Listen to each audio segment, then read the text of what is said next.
Poteet with Mesa Solutions. Mesa Solutions. What is Mesa Solutions? Where are you guys located?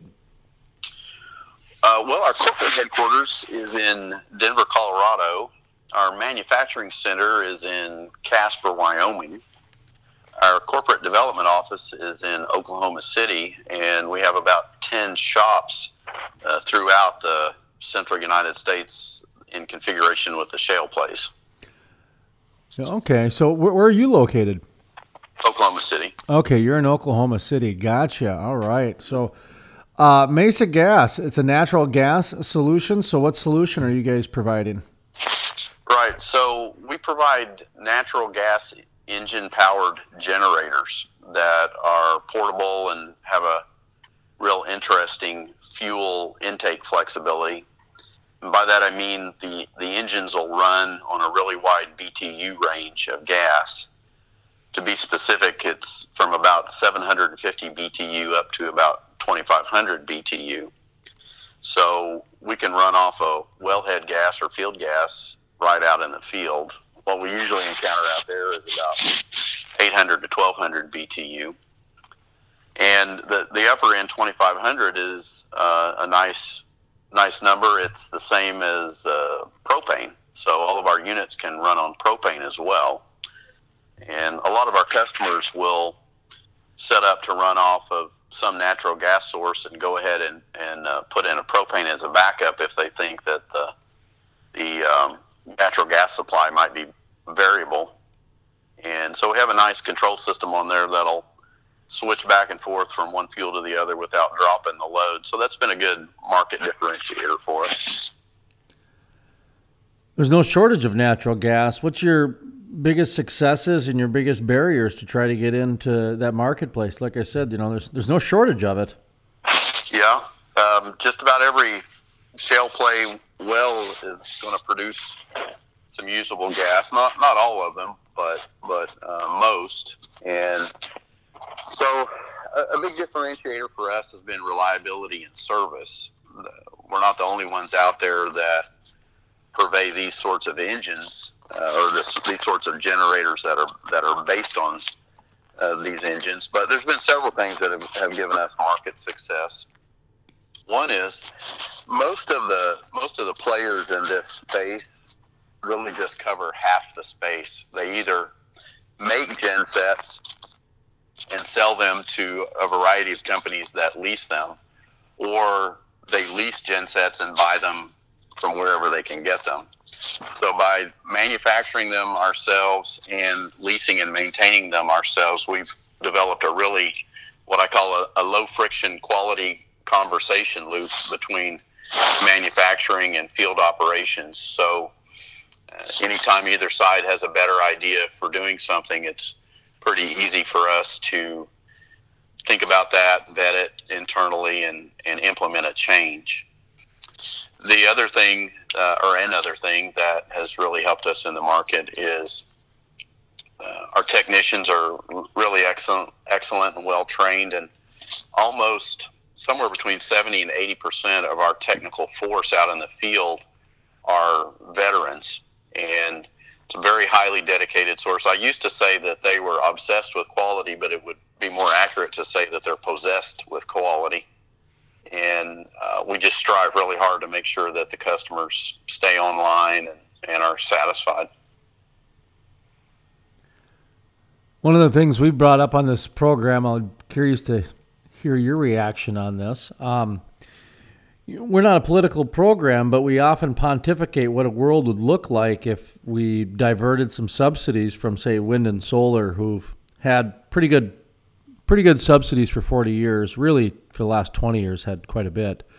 But if some of those subsidies were shifted to the natural gas world, and the reason I say that is because we'll take a look at solar and wind, and they've had milestones and markers that they've put out there themselves as an industry, and they haven't achieved it. We don't have affordable solar panels for our houses, and we don't have wind energy that's affordable and economical and efficient yet. And the natural gas world, there's so much of it. They're down in Texas. I mean, they're selling it at a minus number, and up in the Bakken, they haven't hit their their flaring numbers for I think 13, 14 straight months. I think some subsidies would solve the problem in 5 years. I mean, a lot of oil companies, they don't have a lot of research and development money left over.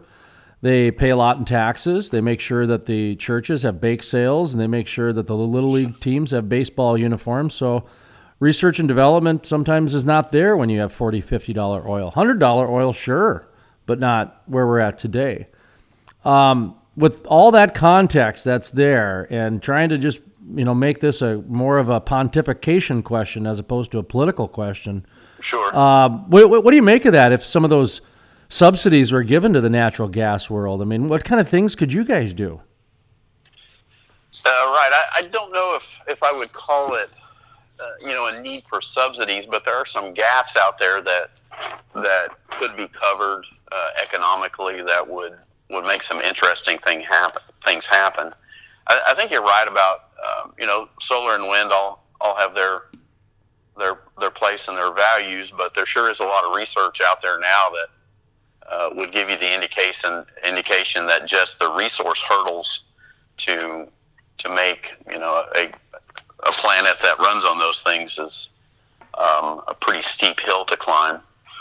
The thing with natural gas, some of the gaps that you could cover is it's available in so many different places, and if it costs, just to throw out some around figures, if it cost say 4 to 7 cents per kilowatt hour to convert stranded gas to electricity, there's a lot of places where you could take that and put it on established electric grids.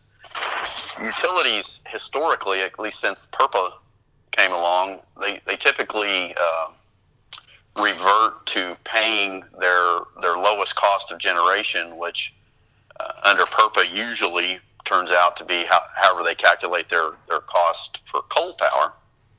So that may not be a fair starting point anymore, but let's say a utility's only willing to pay 1 to 2 cents per kilowatt hour for electricity, then there's a several cent gap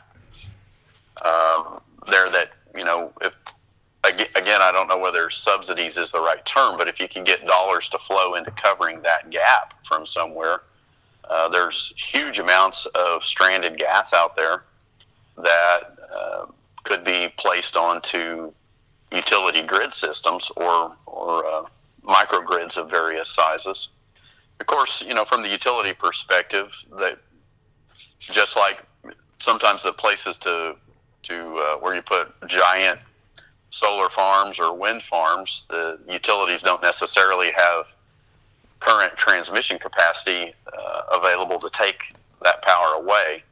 So it'd have to be all planned together with both the site-by-site generators and the utility systems. But that would be a good use for some money that would cover those gaps. You mentioned the geography part of it.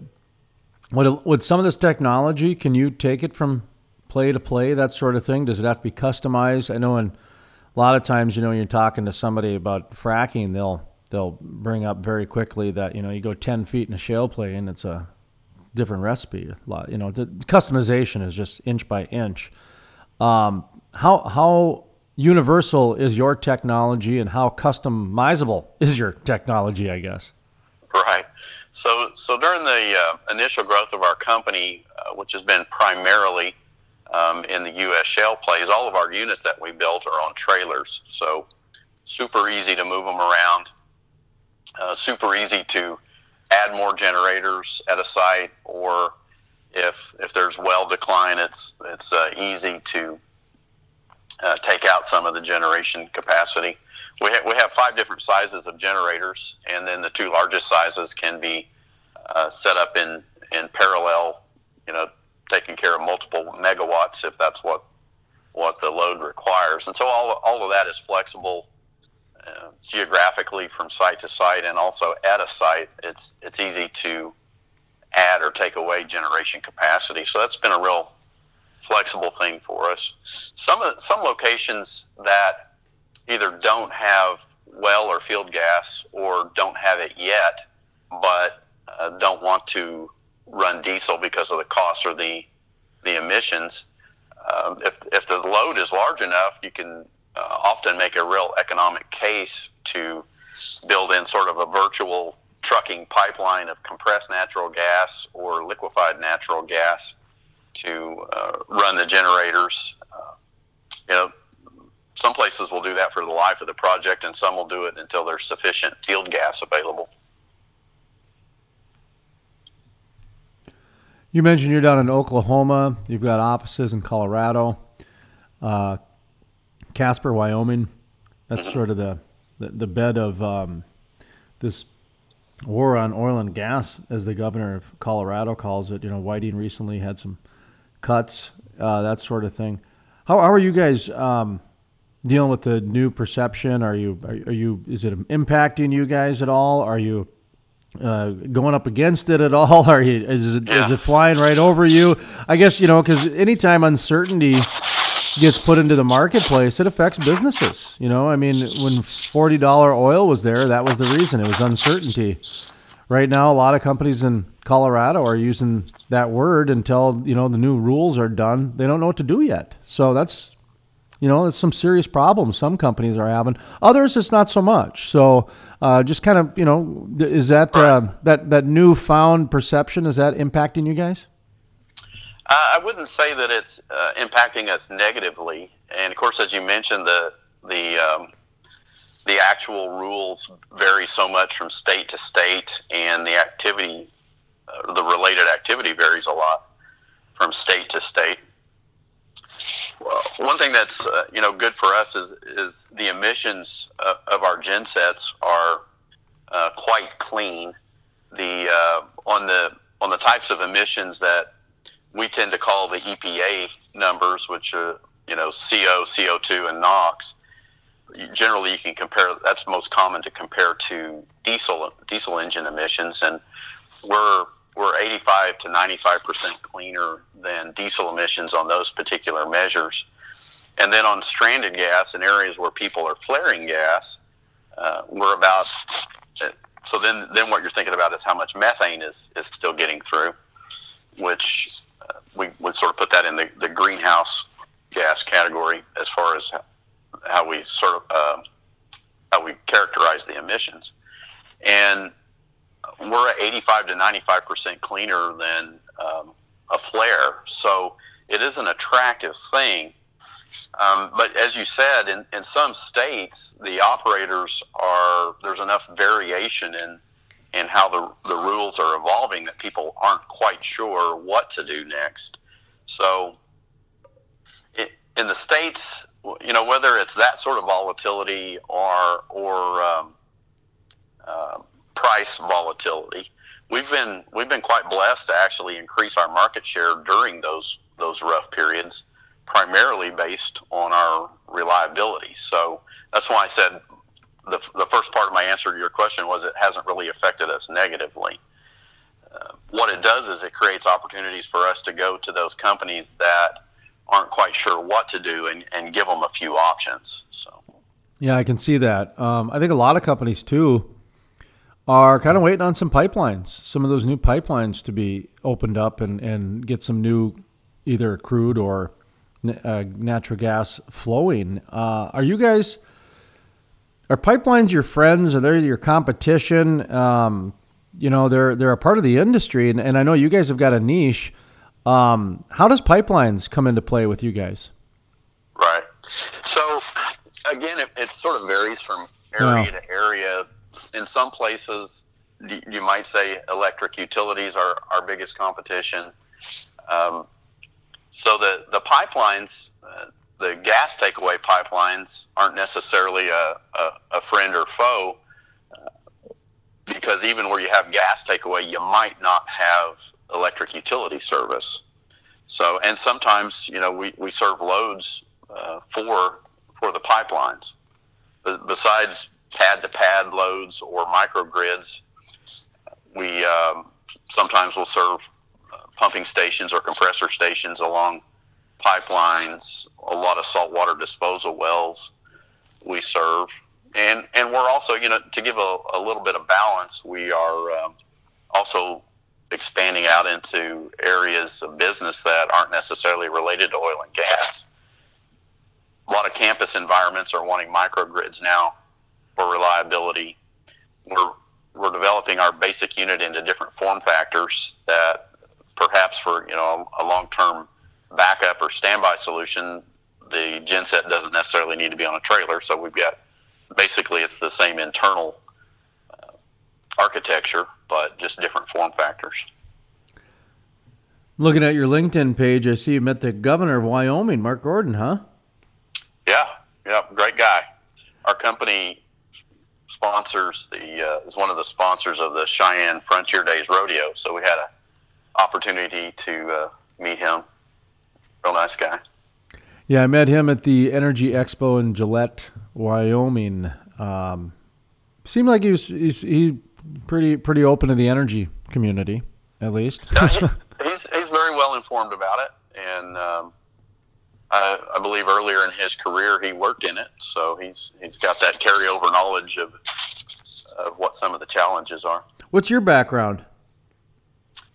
Oh, it's about half electric utility and half data and telecommunications, and then toward the latter parts of my career, it's been applying all those things from the oil and gas perspective of getting power out into the oil fields in the most efficient way, and that what is the most efficient way tends to keep evolving. A lot of what we talk to our customers about is the economics of should you put capital in up front to either build your own power lines into an area or pay a utility to build power lines into an area and then have an electric bill after that, or should you just have no capital expenditure up front and run on generators for the long term?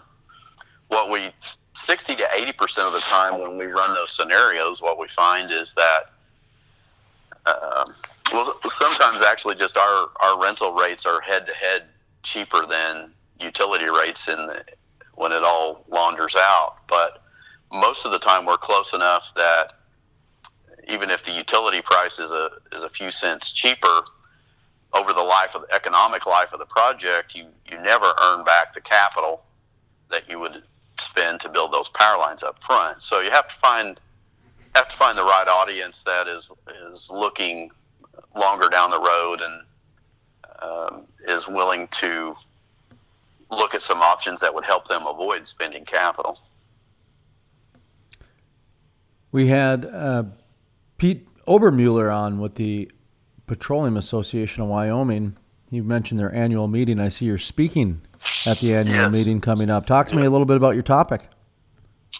Well, it's an interesting and more specific topic than what I usually get into. It's more specifically about what are some real life solutions that you can use if you have a stranded gas problem out in the field. And so we're going to talk about the economics and the technical issues related to generating power from that stranded gas and putting it over on a utility, or solutions like there's a growing niche of people doing edge computing out in the oil field by generating power from stranded gas and taking that electricity and serving multiple shipping containers full of computers, which is nice, steady load.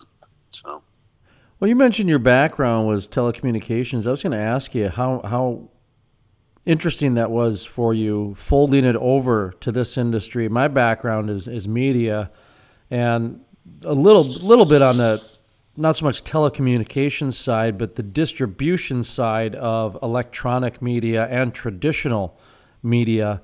And for me, it's been just a treat to watch the evolution of the oil and gas industry. I see where the telecommunications industry is very much like what's going on, what you're talking about in terms of trying to get remote power. Right. So there's some metaphors just in the business structure, but what's been interesting to me is from my time in IT, and my IT friends I sort of have a philosophy that no modern project, or that every modern project is ultimately an IT project if somebody wants to see a number on their computer. And well, the way that sort of folds into our business is our inside our generators, there's massive amounts of data flowing around in there. The engine control unit, the genset control unit, there's massive amounts of data in there, engine and mechanical data, electrical voltage, current, load type data. And for our own purposes, we package up a data list of about 40 data points that shoots back to the mothership about somewhere between, depending on the location, anywhere between every 3 to 5 seconds or 3 to 5 minutes, and comes over satellite or cell. And we expose that same data to our customers if they want to use it, and some do and make decisions off of it. And it's the kind of data you can look at that data and say, hey, we need maybe now that this well's been in operation for a year, looks like maybe it could get by with a smaller generator, or our operations guys like the data because they can see predictive elements coming through there and say, send somebody out and adjust something or replace something and avoid an outage. So both us and our customers have really come to rely on that data stream. You mentioned you had IT background. How far back does your IT background go? Punch cards? Well, my college background goes back far enough to punch cards, although I never had to use one because when at the time that I took a class, my first class in programming, it was at a location. The college had just obtained a Hewlett-Packard 3000 mini computer, and so all the programming was via keyboard. I got to Oklahoma State University. My roommate was a computer science major, and he spent most of his days and nights typing punch cards at the time. So, oh wow, well aware of that. My actual IT work, though, was actually in the middle of my career, working for a branch of the government, and it was more. And it was interesting because it was about the time that the people had isolated computers for a while, and eventually the idea caught on, hey, we ought to connect all these in a network. So a lot of it was the buildup of the physical network and integrating that into various telecommunication schemes. So it's been pretty interesting. But now you've dated me. Well, yeah, I always just see where how far back they go, because it's kind of funny that, some of the biggest banks were run by punch cards at one time. That was the security system, was just these punch cards, and yeah. Nowadays you flash forward to today, and I don't know. Anyway, because when I started out, we were using light boards in the media room, so right. Yeah. Sometimes, depending on what I'm speaking, I'll ask the audience for a show of hands who here loaded a computer program off of their cassette tape player. Oh, wow. Sometimes I'll get an arm go up. We had floppy disks in my day. That was. Oh, sure. Yeah. So you're in Oklahoma. Are you part of Oklahoma City? What are you hearing out there? I was going to ask you about some of the Oklahoma plays, but you're a little bit away from the scoop and the stack, aren't you? No, not really. I mean, I can see them from my office window. Oh, okay. There is drilling that close, huh? Well, no, you can't. I can't see any drilling rigs, but I can see those areas. What we tend to think of as the stack is kind of centered around Kingfisher County. Is sort of the epicenter of it, and that's only about a 25-minute drive. Okay, so there's probably, you guys getting some activity then? In terms of that play, just kind of, I like to get boots on the ground if I can, and that's close enough, man. If you've got that kind of activity, I'm sure you see a few white trucks, but being Oklahoma City, I'm sure you see a few white trucks anyways. Yeah. Yes, we do have units on rent in Oklahoma. Of course, our by far our biggest is in our biggest concentration of units on rent is in West Texas and Southeast New Mexico. Okay. All right. How about up in the other plays? You mentioned Casper and right. Denver, that sort of thing. We basically have units from North Dakota down to Wyoming and Colorado. Have some incidental units on rent in Utah and Montana from time to time. Then mentioned Colorado is actually a growing area for us. Oh, is it? Yeah. And then New Mexico and Texas and Oklahoma. The other thing you mentioned was the IT background brought me to big data, if you will. Sounds to me like you guys are utilizing some of that internally, bringing in that information and extrapolating it in how you see fit. How do you see big data in your little niche area with natural gas generation? Do you see that being just a kind of an exponential jump here? Well, like I mentioned, our own folks will use it for predictive things related to the equipment. I sort of have a belief that there's probably some trending data in there that could be used by the oil and gas companies to make evaluations about the health and the life of the well. Most of the time, they also have other streams of their own data, measuring fluid volumes and types of fluids and those sorts of things that come in. But I think there's definitely a future where all of that data stream gets merged and gets put into some sort of a optimal model. People tend to once they have a well flowing that in a way that they're happy with, they tend to not want to tweak with that too much. But in the areas where you have wells that you could speed up or slow down, then people might be willing to merge all that data and make decisions about in multiple well areas in response to particular price signals that they have from their buyers. They might speed up or slow down production based on some of those factors. I don't see it too much right now, but. Well, that's what I'm kind of curious about. This is more of a, another pontification question, if you will, that there's going to be a lot of information that big data is going to be layered in, and, people are going to have kind of an overload of choices. What do you layer in, and what do we leave out? And it's going to become almost a picking of winners and losers type thing.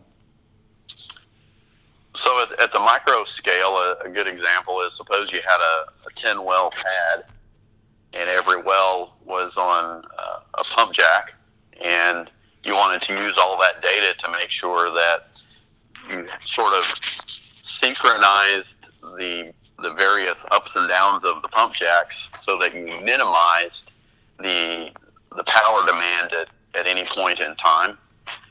That's something you can do with all that data at sort of a micro scale. At a macro level, suppose somebody had a whole field like that, and depending on how they were selling their product or sourcing their resources, you could get the bigger you go, the more optimal you can get. Kind of winding down here, some final thoughts. I like to leave the interview with the guest being able to go whatever direction they want. If there was something we have not talked about yet, or something they want to reiterate, or maybe give a chili recipe, it's up to them. But that way the question's not framed by me, if you will. So the floor is yours, sir. All right. Well, I appreciate the time and the interest. I guess the bottom line for us is we're really our real in our company's DNA. What we're really interested is providing electricity whenever and wherever, and that for a while that'll continue to be in oil and gas, maybe for a long, long time, but it'll also be in non-oil and gas applications, microgrids for campuses, and not necessarily college campuses, but different building environments, could be related to backup power. However we apply it, we just want to make sure that we're always the most reliable option out there, and that's what we're all working towards.